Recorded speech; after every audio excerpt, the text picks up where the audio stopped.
Hello everyone, నేను మీ doctor Sampada Suryapalli, consultant gynaecologist and infertility specialist, Shri Satyavathi hospital, Nalgonda. So ఒక baby పాప కానీ బాబు కానీ పుట్టిన తర్వాత నెక్స్ట్ ఒక 1.5 year అయిన దగ్గర నుంచి మళ్ళీ నెక్స్ట్ ప్రెగ్నెన్సీ ఎప్పుడు, నెక్స్ట్ ఇంకొకరిని వెంటనే ప్లాన్ చేయండి, ఇలా పోరు పెడుతూ ఉంటారు. సో సెకండ్ ప్రెగ్నెన్సీ ఎప్పుడు ప్లాన్ చేయాలి? సో ఈ మధ్య కాలంలో న్యూక్లియర్ ఫ్యామిలీస్ ఎక్కువైపోయాయి. పిల్లల రెస్పాన్సిబిలిటీ కంప్లీట్గా పేరెంట్స్దే అవుతుంది.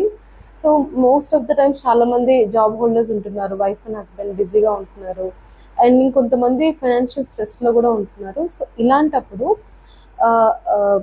వైఫ్ అండ్ హస్బెండ్ ఇద్దరు కూడా ఫైనాన్షియల్గా, మెంటల్గా, ఫిజికల్గా రెడీగా ఉన్నప్పుడు, ఫిట్గా ఉన్నప్పుడు మాత్రమే సెకండ్ ప్రెగ్నెన్సీ ప్లాన్ చేయండి. అంతేకాని మీ ఫ్రెండ్స్ ప్లాన్ చేశారనో, లేకపోతే ఇంకా మీ ఫ్యామిలీలో ఎవరికో మళ్ళీ సెకండ్ ప్రెగ్నెన్సీ వచ్చింది అనో, లేకపోతే మళ్ళీ ప్రెగ్నెన్సీ డిలే అవుతుందనో అలాంటి భయాలు ఏమీ పెట్టుకోకుండా ఒకసారి మీ దగ్గరలో గైనకాలజిస్ట్ని కన్సల్ట్ అయ్యి నెక్స్ట్ ఫర్దర్గా ప్లాన్ చేసుకోండి.